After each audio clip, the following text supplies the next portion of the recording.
Vamos lá, pessoal, para mais uma aula nossa de história. E hoje iremos abordar Segunda Guerra Mundial. Vai ser uma aula um pouco extensa, porque são vários detalhes, mas espero que vocês compreendam este evento, este fato histórico. Vamos lá, então. Voltando um pouco na Primeira Guerra Mundial, lá no final, nós vamos lembrar que o Tratado de Versalhes impunha diversas penalidades aos países que haviam sido derrotados na guerra. Porém, já na década de 30, essas imposições são ignoradas pelos países que, naquele momento, tinham regimes de cunho fascista, totalitário. Começando, então, pela Itália, ela, por exemplo, se expandiu, fez uma campanha imperialista no norte da África e anexou a Etiópia. O caso do Japão é interessante, que o Japão ele deixou de ser uma nação dominada para dominar na região da Ásia. E o Japão, então, ocupa a Manchúria, que era uma região na China muito rica em minérios. E falar da Alemanha. A Alemanha, o principal país naquela época penalizado, passou a promover uma política expansionista, bélico-expansionista. A partir do que Hitler chamava de espaço vital. Ele defendia que para a Alemanha voltar a ser um país forte, deveria, então, recuperar os espaços que supostamente já teve. Então, a Alemanha começa essa política de anexação de territórios. E aí, nesse sentido, o que vai acontecer? Esses três países vão ter interesses em comum e vão formar, então, o chamado eixo Roma, Berlim e Tóquio. E a gente tem que indagar, mas por que, então, os países como França e Inglaterra simplesmente ignoraram essa expansão da Alemanha? Tem algumas explicações. A primeira é que eles não queriam uma nova guerra. Após a Primeira Guerra Mundial, foi criada a Liga das Nações, que era responsável por mediar conflitos e evitar, no caso, novas guerras. Porém, uma outra explicação também que nós temos é que o Ocidente tinha o temor da expansão do comunismo soviético. Então, durante muito tempo, eles fizeram vista grossa para as radicalidades que Hitler fazia na Alemanha. Entendiam o nazismo como um mal necessário para evitar que o comunismo se expandisse para o Ocidente. Lembrando, obviamente, que o nazismo era um regime que tinha aversão ao comunismo. Esse mapa aqui a gente pode observar a expansão alemã. Então, a gente pode observar que em 1938, a Alemanha ela já conseguiu ocupar, né, como eu coloquei aqui, a Tchecoslováquia, pelos Sudetos, já tinha ocupado a Áustria. Interessante que a Áustria ocupada, com a justificativa que Hitler dá, é que viviam alemães na Áustria. E ele, inclusive, tem apoio de vários alemães que moravam na Áustria. E aí, em março, como eu já coloquei, eles ocupam toda a Tchecoslováquia. E aqui, digamos assim, é o marco que dá início à Segunda Guerra Mundial. A primeira já passou. O que acontece? Hitler ele vai fazer o que nós chamamos de Pacto Germano-Soviético. Que pacto é esse? Por meio desse pacto, ele fazia um acordo, na época, com Stalin, que era o que governava a União Soviética, de não agressão. Só que esse pacto, a gente tem que entender que não havia nenhum tipo de política de amizade entre os dois. Na verdade, era muito mais de não agressão, porque Hitler aí não teria um inimigo ao leste. E ele poderia ficar livre para ocupar ao oeste. Nesse pacto é importante entender que um dos acordos que foi feito é a divisão da Polônia. A região oriental ficou sob dominação soviética e a região ocidental sob ocupação alemã nazista. Então, os dois países dividiram a Alemanha, dividiram a Polônia. E aí, diante disso, a Alemanha, então, continua sua política expansionista e agora ocupa a França. Aí sim começa a Segunda Guerra Mundial. Então, os nazistas ocupam toda a região da França. A região ao norte, com a capital Paris, ficou ocupada pelos nazistas. E ao sul, seria uma região, entre aspas, livre. Na verdade, era uma região até que era conivente com o nazismo, República de Vichy. Então, aqui a gente pode observar justamente a marcha dos nazistas, aqui à frente Hitler, sobre Paris. E aqui é o mapa da Europa com a expansão do eixo. Então, aqui nós temos as regiões de ocupação nazista. Então, aqui nós temos, como eu falei, a Alemanha, a Polônia, a França, a Áustria. E aqui já é a região, né, de ocupação fascista da Itália. Aqui na Península Ibérica, interessante que a Espanha ela vivia uma guerra civil. Por quê? Eles elegeram um governo democrático, progressista, só que o general, na época, Francisco Franco, não aceitou as eleições e começa toda uma guerra entre os socialistas espanhóis contra os fascistas na época que o Franco liderava.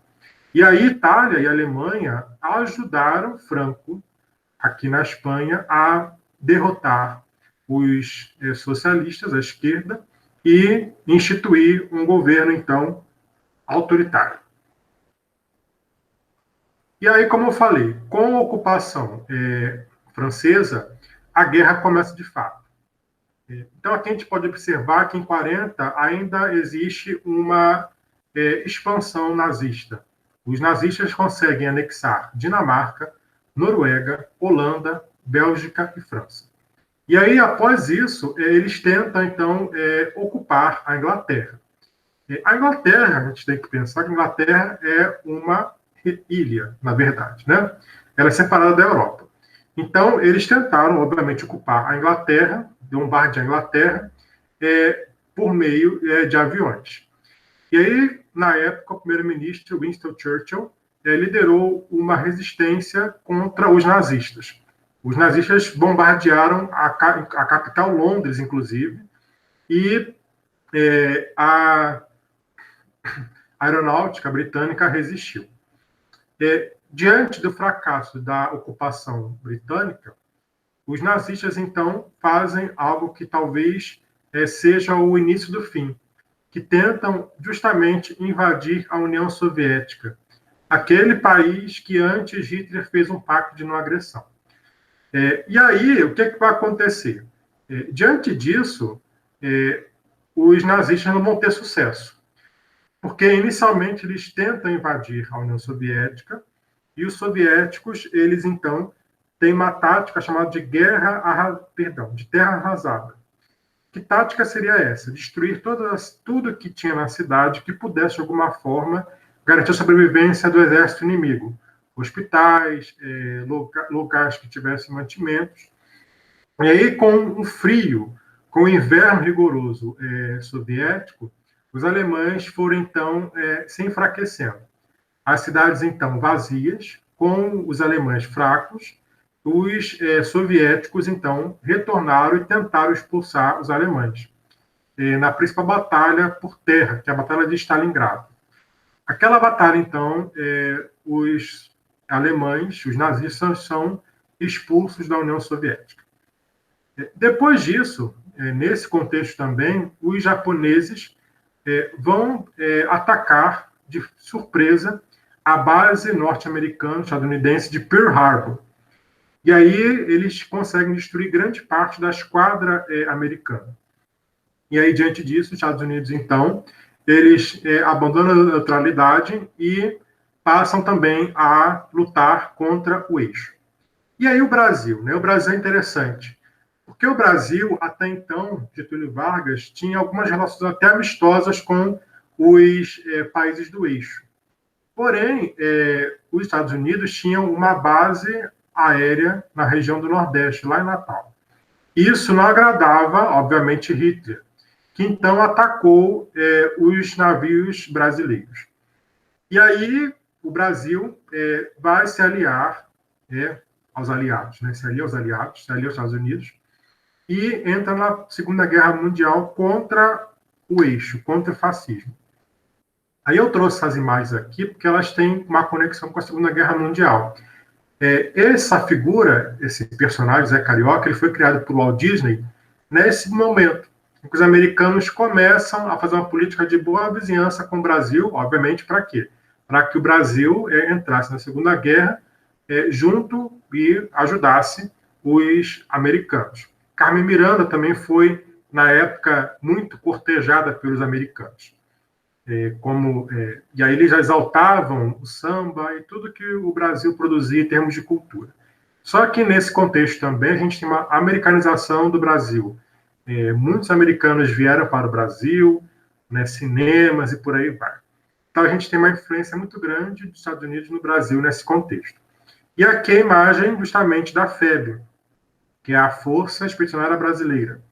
Essa imagem aqui é interessante, que estava nos uniformes dos soldados, é uma cobra fumando, porque eles diziam, né?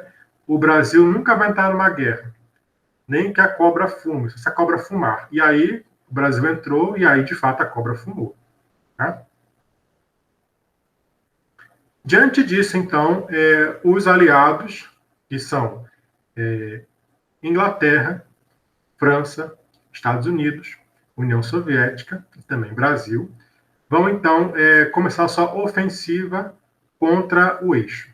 A reação soviética, após a vitória na Batalha de Stalingrado, os soviéticos tentam então ocupar Berlim.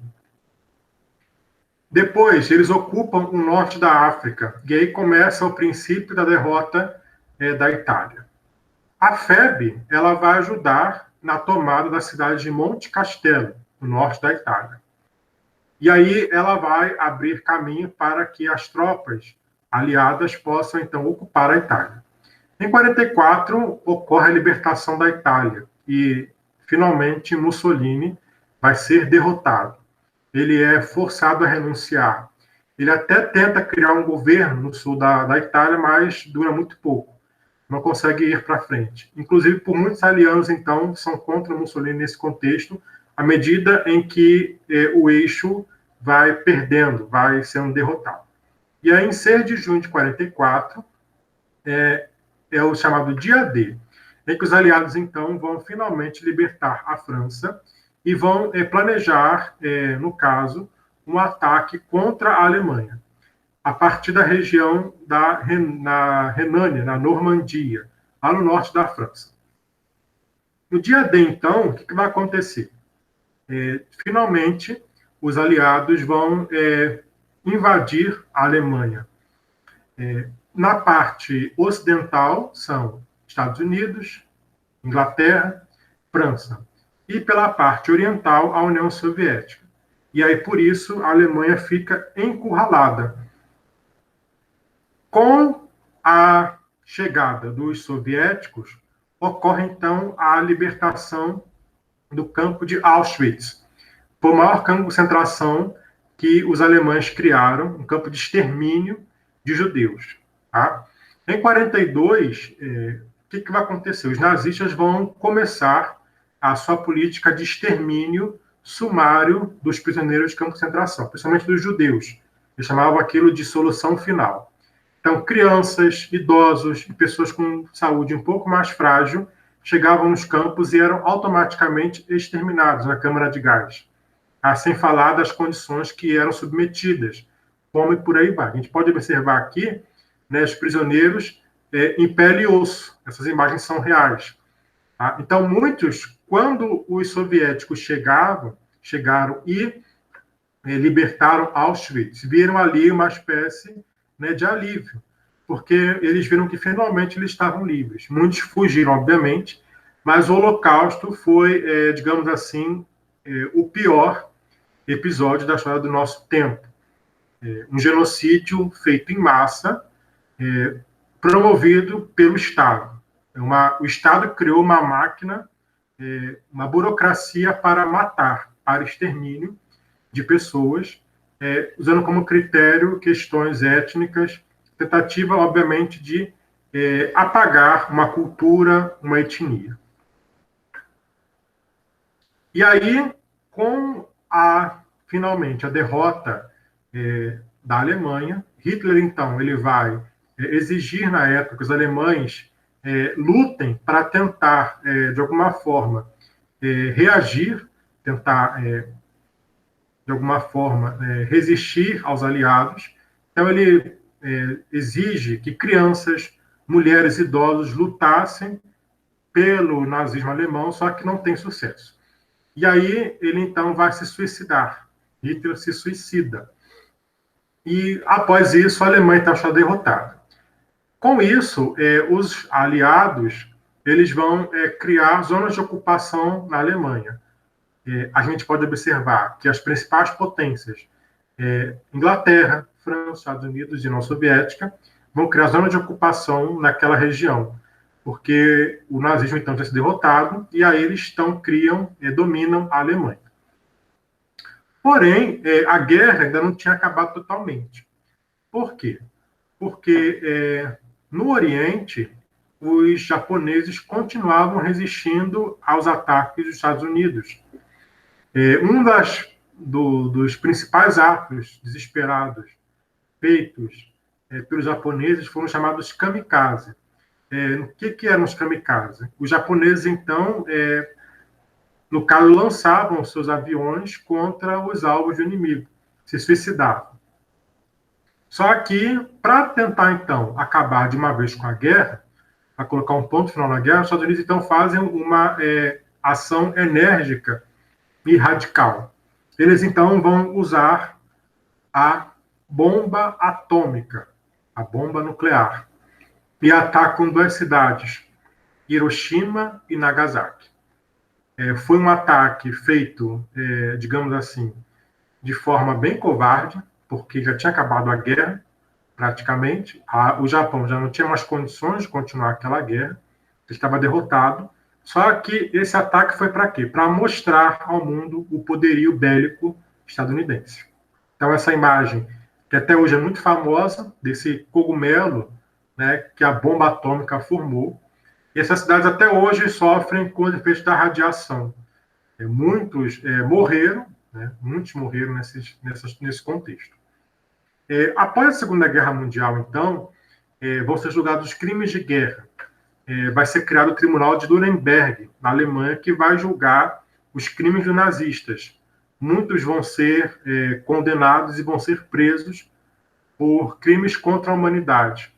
E é interessante que, a partir desse momento, passa-se a condenar esses crimes, crimes contra etnias e por aí vai. Então, a Segunda Guerra Mundial era um divisor de águas na nossa história. Após a Segunda Guerra Mundial, então, a gente vai ter uma polarização do mundo entre duas potências, que é o capitalismo, que vai ser os Estados Unidos, e o socialismo, que é a União Soviética, que a gente vai chamar de Guerra Fria, que vai ser a nossa próxima aula. Fico por aqui e até a próxima.